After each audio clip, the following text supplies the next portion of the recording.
কাজ দেওয়ার পরে আমার গাউসে পাক রাদিয়াল্লাহু তাআলা আনহু একটা ব্যাগ নিয়েছে, দুটো ব্যাগ নিয়েছে, চলতে পারছেন না।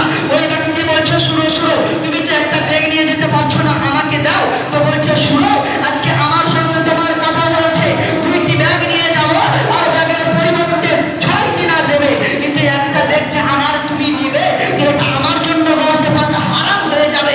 আমি গাউসে পাক আমি জান দিয়ে দেবো, জীবন দিয়ে দেবো, আমি হারাম খেতে পারবো না। এটাই ছিলেন আমার গাউসে পাকের জীবন বাল্যকাল অবস্থা। আজিজানে মিল্লাত ইসলামিয়া, এমন এমন জীবন কাহিনী আমার গাউসে পাকের শুনলে আশ্চর্য হয়ে যাবেন।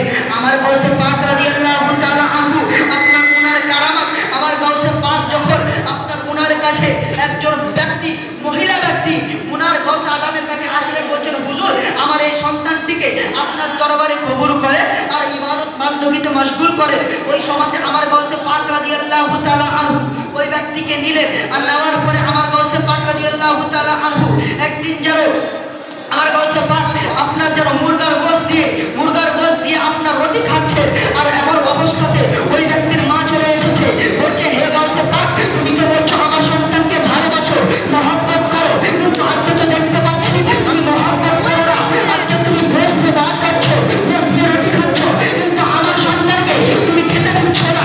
আমার গাউসে পাক রাদিয়াল্লাহু তাআলা আনহু সঙ্গে সঙ্গে আল্লাহর কাছে দোয়া করলেন, আপনার দোয়া যেমন করেছে ওই হাতটি থেকে জীবিত আপনার মুরগি জীবিত হয়ে গিয়েছে। আজিজানে মিল্লাত ইসলামিয়া, ওই গাউসে পাক রাদিয়াল্লাহু তাআলা আনহু অনেক কারামাত আছে, অনেক কারামত, যেটা বলা শেষ হবে না। ওই গাউসে পাক রাদিয়াল্লাহু তাআলা আনহু যখন আপনার আমার গাউসে পাক রাদিয়াল্লাহু তাআলা আনহু আবার চলতে লাগলেন, এমন অবস্থাতে ওনার আম্মা জান বলছে আমার সন্তানকে এমন একটা ওলি পাঠান।